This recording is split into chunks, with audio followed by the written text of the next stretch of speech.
జమ్మలమడుగు నియోజకవర్గం ఎర్రగుంట్ల మండలం పెద్దనపాడు పోలింగ్ బూత్లో అనవసరంగా వైఎస్ఆర్ పార్టీ వాళ్ళు రెచ్చగొట్టి రాళ్ళు విసరడం వాళ్ళ చేతగానితనానికి, వాళ్ళ బలహీనతకు, వాళ్ళ ఓటమికి నిదర్శనం.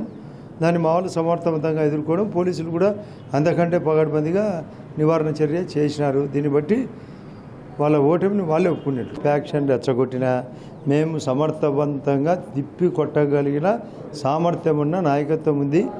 మా వాళ్ళల్లో కూడా తిరుగుబాటుతనం ఉంది. అభివృద్ధి జరగాల, సంక్షేమం జరగాల, మంచితనం జరగాల. ఫ్యాక్షన్ వల్ల అతను ఎంత రెచ్చగొట్టినా అతని చేతగానితనం కాబట్టి మేము తిరిగి తిప్పి కొట్టగలం. ఓటర్ల తీరును బట్టి తట్టుకోలేక ఇలా జరిగితే ఓటమి జరుగుతుందని, ఆ గలాట ఏమన్నా జరిగితే తగ్గుతుందేమనే ఆశతో ఇలా చేసినారు. ఇలా చేసినందుకు మా వాళ్ళు కూడా ఒప్పుకోలే. ప్రతిదాడి జరిగింది. దాని నివారణ కూడా పోలీసుల ప్రతిదాడి కూడా మరింత జాగ్రత్తగా ఉంది కాబట్టి అది సప్రెస్ అయింది.